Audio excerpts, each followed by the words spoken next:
Every day, the man had to hide in the basement before it got dark, even though there was a heavy iron door to protect him. He still wasn't reassured and had to attach several more iron chains to create a second layer of protection. However, even though the entrance was sealed so tightly, the man still couldn't relax. His wife and daughter were also in a state of extreme fear, because once night fell, this world would no longer belong to humans. Tom nervously and carefully checked to see if he had been discovered, but suddenly a sound came, causing his heart to plummet instantly. What is it, Dad?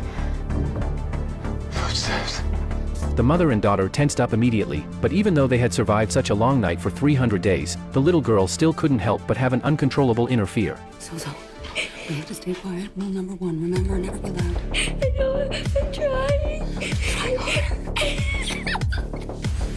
He says he will find us, do you understand? However, this time the girl couldn't hold back. The mother wanted to continue comforting her, but it was too late.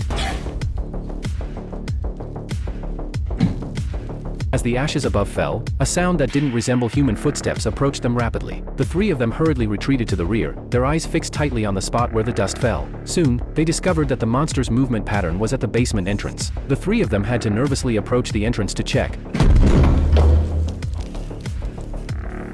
But just as they still had hope and thought the entrance wouldn't be discovered, a hissing sound suddenly entered their ears. Due to extreme panic, Zoe didn't notice that the sound-producing zipper of the doll had been caught, and a sense of despair spread in the air. Before they could come up with a solution, the most terrifying thing happened.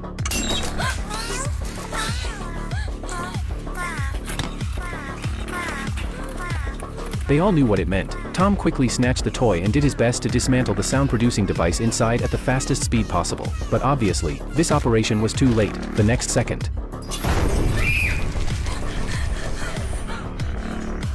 Hold fast, right, Dad? although the iron chains did have a buffering effect, as the pulling increased, the iron chains began to rapidly disintegrate. Seeing that the defense line was about to be breached, without time to think, the two of them immediately split up. The wife quickly crawled towards the iron door, while Tom went to break the iron rod that could serve as a door bolt. But during this short period of time, the door was still pulled open. The woman tried to use her body weight to delay the opening of the door as much as possible, but her pitiful weight was simply not enough to contend with the monster. Fortunately, at the moment of danger, Tom quickly retrieved the iron rod. He crazily stabbed at the monster, temporarily pushing it back. In this opportunity, the woman quickly closed the door, and Tom used the iron rod to hold the door.